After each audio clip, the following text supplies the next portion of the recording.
Lleno en Más Info por la tarde, pero primero Diego Lehuen. Diego querido, bienvenido, ¿cómo estás?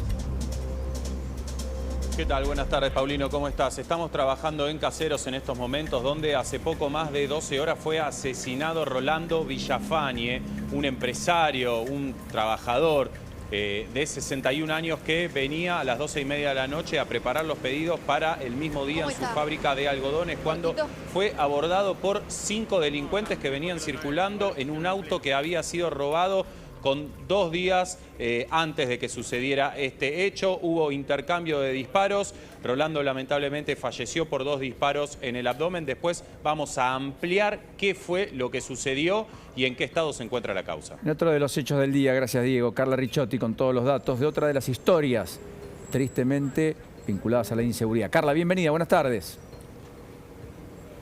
Así es, ¿qué tal? Buenas tardes, Paulino. Y en un ratito nada más vamos a estar contando detalles porque hoy se cumple una semana de la desaparición de Bettina Rossi, esta mujer de 38 años que, bueno, justamente la semana pasada, el lunes pasado, fue en esta esquina, en Beiró y Víctor Hugo, donde se la vio por última vez y nada se sabe de ella. Pero apareció un video que la muestra, se difundió, un video donde se la ve a ella comprando algunos artículos, algunas bebidas en un supermercado del otro lado de General Paz. En un ratito les contamos un poco más.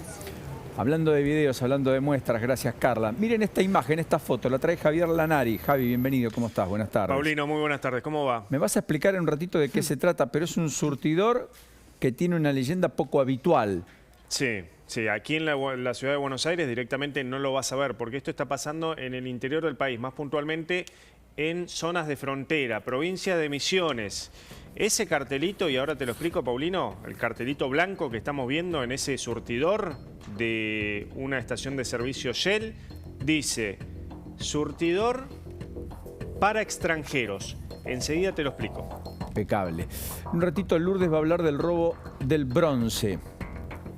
Y va a hablar de aquellos que no van por el bronce, todo lo contrario. Vamos a hablar de capítulo judicial muy vasto en el día de hoy, pero también vamos a estar con el negocio ilegal del bronce, así lo podríamos determinar, ¿verdad? Así es, Paulino. Y sobre todo, vos lo contabas hace un tiempo atrás, esto ya se está haciendo algo común, digamos, y van delincuentes, sobre todo por la noche, robando en distintos edificios. Ahí estamos viendo en imágenes, esto en el barrio de Recoleta, Paulino.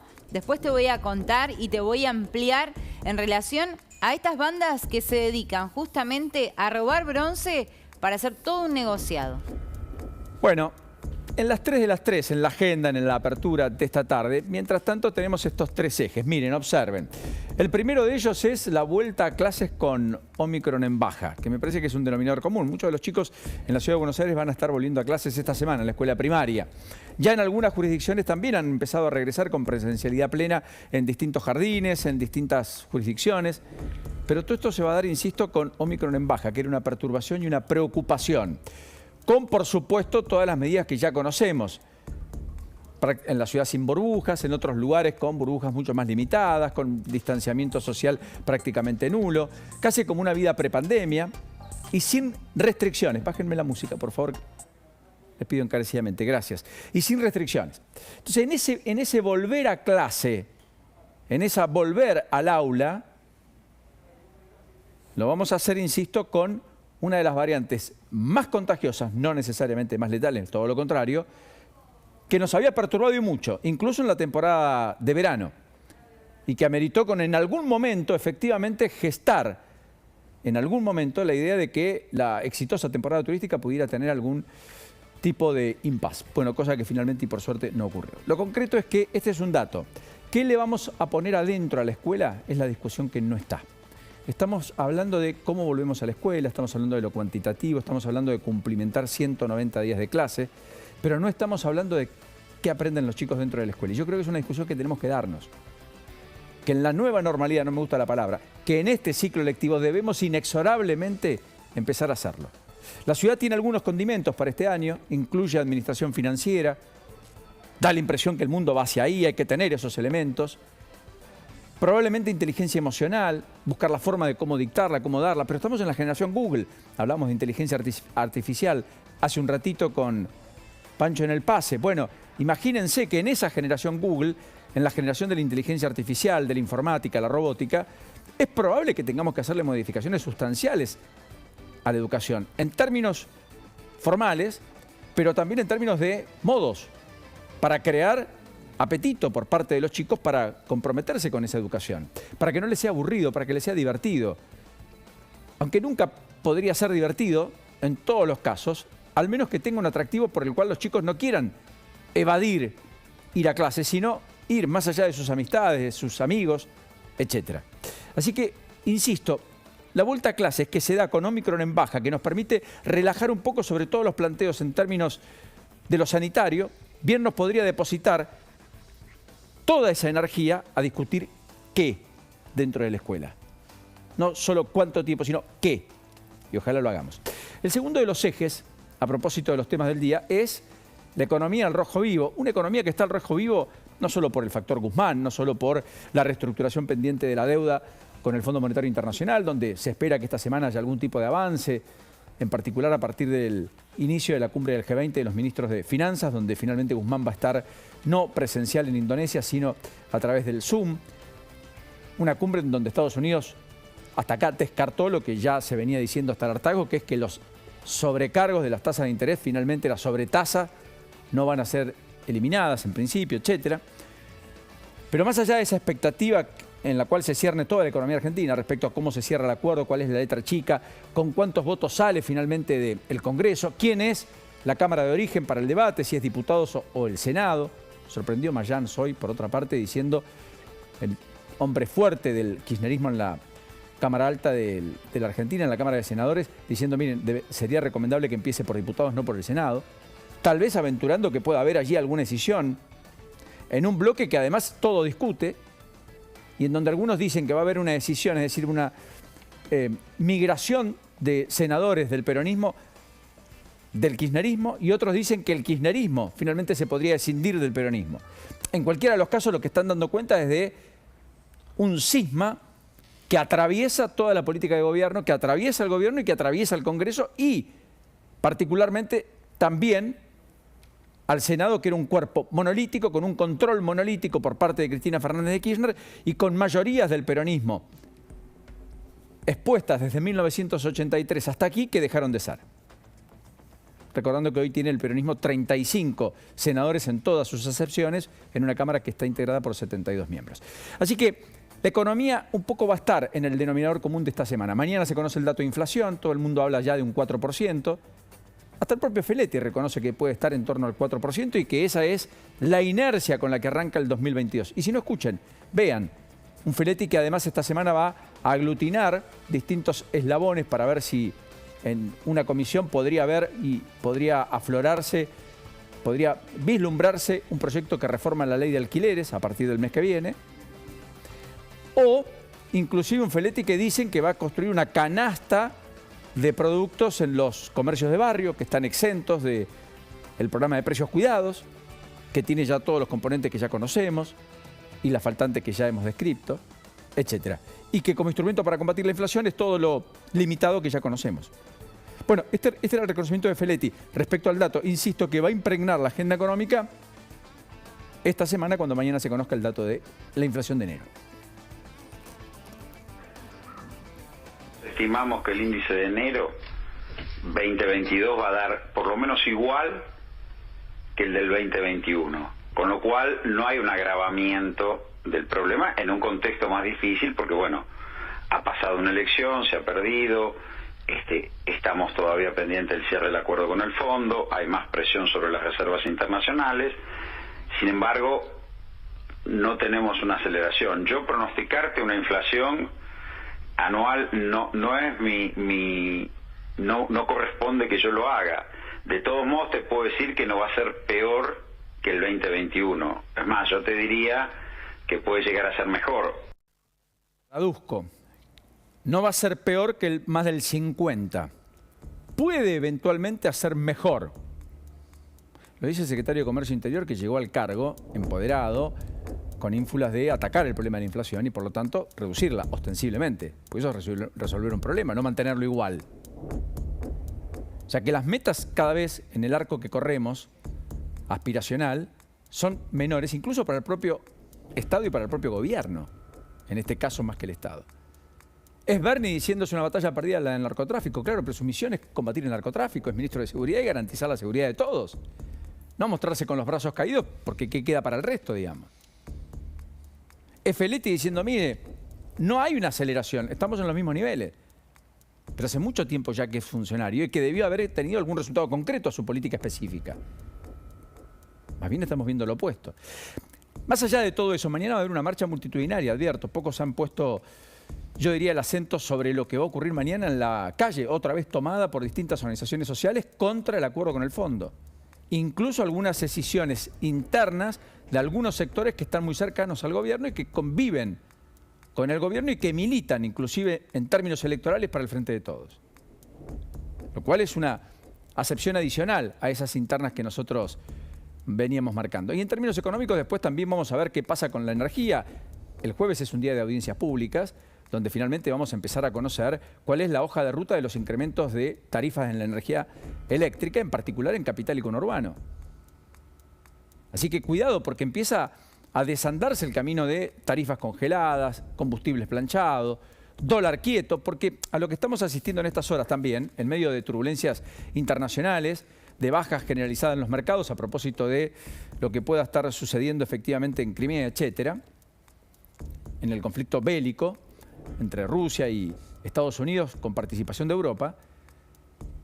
Por eso todos los mercados están en rojo, también para la Argentina. Las commodities finalmente están volando. El precio internacional del petróleo llegó a casi $100, el valor más alto en mucho tiempo.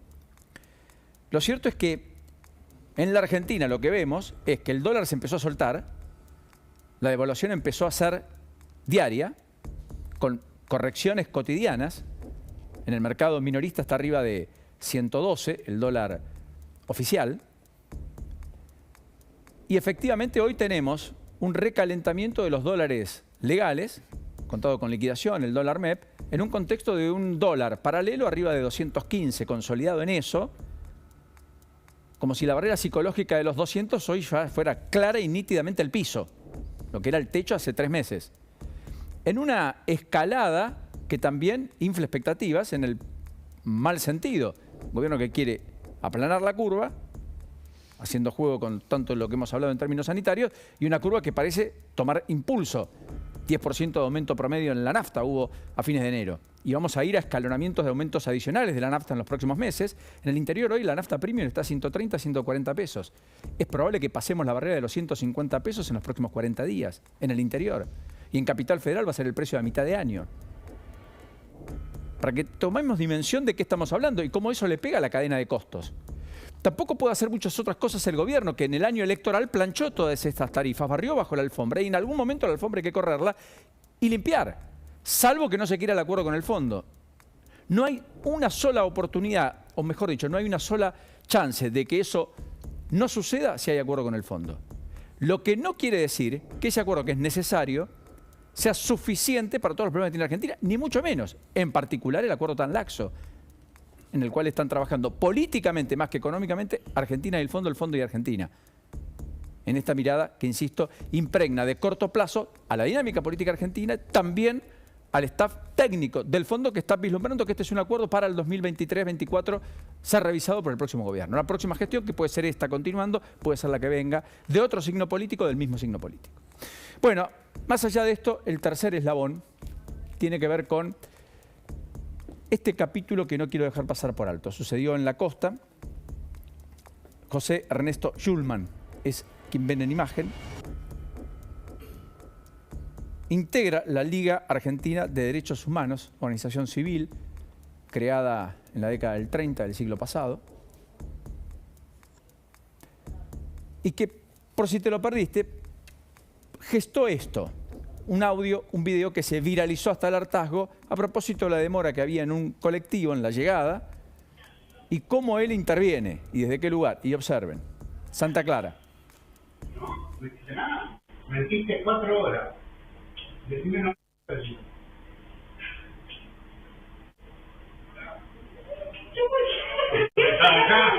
Y para que me digan no me lo pedí. No, ¿sabes lo que le puedo hacer? ¿Qué podés hacer? Denunciar a la 2 meterme en cana.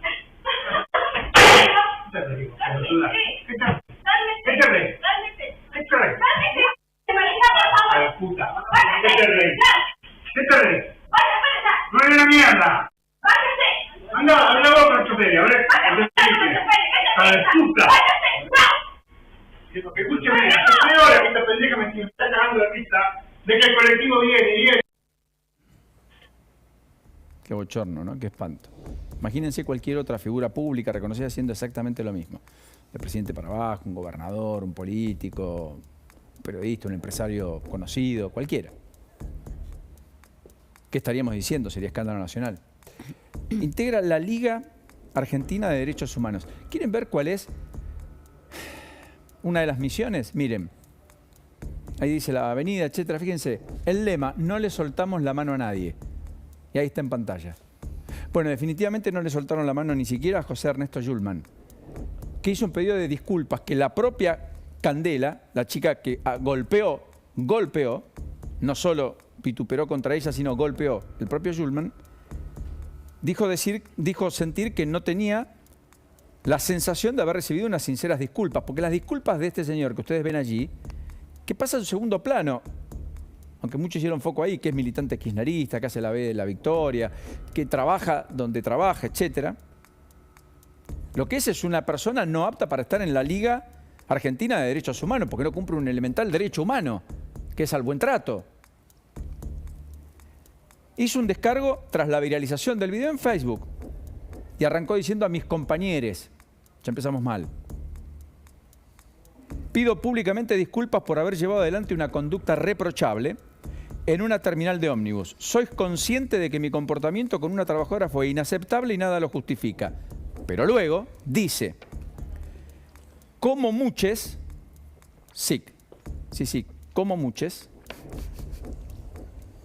como muchos saben, soy discapacitado motriz y pasaron muchas horas de espera de un micro para regresar que me produjeron un enorme dolor y me desencajaron. Eso fue verdaderamente lo que me ocurrió. Me arrepiento mucho de estas acciones contrarias a mis convicciones y así lo hice saber a la trabajadora, lo firma él. Muy bien. La trabajadora dice, no sentí que fueran disculpas sinceras. Hay otro tema acá. Es el comportamiento, primero, incorpora un elemento a propósito de qué. ¿Cambia en algo? Integra una liga que defiende el derecho humano en toda su dimensión. Bueno, parecería ser que un aspecto no fue contemplado. ¿Él qué hizo en lugar de renunciar? Que era lo lógico, lo obvio, lo que debió ocurrir. ¿Por qué están las disculpas? Supongamos que las tomemos. Bueno, doy un paso al costado, no puedo estar acá. Tomó licencia. ¿Qué hizo la liga? Le aceptó la licencia. No lo echaron. Bueno, cambiemos esto. Pongamos a alguien haciendo esto. ¿Cuántos jueces hay en el Consejo de la Magistratura? Yo recuerdo alguno que quiso omitir un control de alcoholemia en Tigre. Conozco una mujer, ¿te acordás la del auto en la ciudad de Buenos Aires, Lourdes? Que era una jueza y le prepoteaba con el cargo para llevarse el auto en medio del acarreo y la grúa, etcétera. Fue un caso muy conocido. A todos ellos los investigó el Consejo de la Magistratura por actitudes no aptas, porque no estaban en sus cabales, con raciocinio, etcétera. Bueno, es el presidente a todo esto de la Liga Argentina de Derechos Humanos. No es un integrante más. Cosa que había omitido hasta acá para que ustedes entendieran la magnitud de lo que quiero exponer. ¿Y saben qué es esto? Esto es un sistema que no funciona. Estos son los incentivos invertidos que tenemos en la Argentina. Debería haber sido obvio que esto hubiera llevado una renuncia, un pedido de disculpas y punto. No todo lo que vino después. Inclusive algunos intentos de justificación de sectores cercanos, porque ideológicamente les son afines. Piensen si en lugar de, con esta trayectoria política, con estas ideas, quien hubiera propinado esos mismos gritos e insultos a esa mujer y golpes, hubiera sido alguien como, qué sé yo, pónganle el nombre que ustedes quieran de la extrema derecha si quieren. ¿Qué estaría pidiendo todo el colectivo progresista en la Argentina? Los sesgos de confirmación nos están arruinando, nos están dañando, nos están bloqueando en el pensamiento, nos están agigantando la ignorancia y sobre todas las cosas nos están haciendo perder de vista el sentido común, que es el más elemental de los sentidos y que lo hemos dejado de lado. No nos enriquecemos si estos debates nos los damos despojados, estos como tantos otros, de cualquier prejuicio originario. Y esa es una tarea titánica. También tiene que ver con la educación, con lo que hablábamos antes. Cómo nos interpelamos desde chicos para luego crear el método, la forma, la manera de generar esos anticuerpos. Bueno, Javi, nos metemos de lleno en la historia de esa foto. ¿Me mostrás la foto y me contás de qué se trata a propósito de lo que habíamos visto antes? Bueno, tenemos que hablar, Paulino, de precios diferenciales en las naftas, en los combustibles. Esta imagen que estamos viendo está ocurriendo hoy mismo en la provincia de Misiones y me cuentan que se repite en muchas zonas de frontera en la República Argentina. Sabemos y venimos contando, Paulino, la diferencia de precios que hay en los combustibles respecto a otros países. Sabíamos también, y lo contamos, que habían establecido cupos de hasta 15 litros. Pero ¿qué pasaba, Paulino? Era de muy difícil cumplimiento esos cupos de 15 litros. ¿Por qué? Bueno, en definitiva, dependía de la voluntad de los estacioneros. Bueno, para evitar todo eso, establecieron lo que estamos viendo en imágenes. Surtidor para extranjeros. Es extraordinario. ¿Qué es esto, Paulino? Un surtidor particular donde solamente entran autos con patente extranjera. En este caso, lógicamente, autos con patente paraguaya, en su mayor medida, correcto, y autos con patente brasilera. ¿Pero se cobra distinto, Javi? A eso iba, justamente. Muy bien el punto de Lourdes. Tiene precio diferencial. No es el mismo precio que el resto de los surtidores. ¿Y cómo está validado el precio diferencial? Bueno, buena pregunta, Paulino. Lo validaron las petroleras. La primera precio dólar le ponen. Le pone, a ver, el precio nafta super para los argentinos en esa parte del país está alrededor de 106 pesos, 107 pesos. Es un poco más caro que en la ciudad de Buenos Aires. Para los extranjeros está 150 pesos, es decir, es casi un 50% más caro.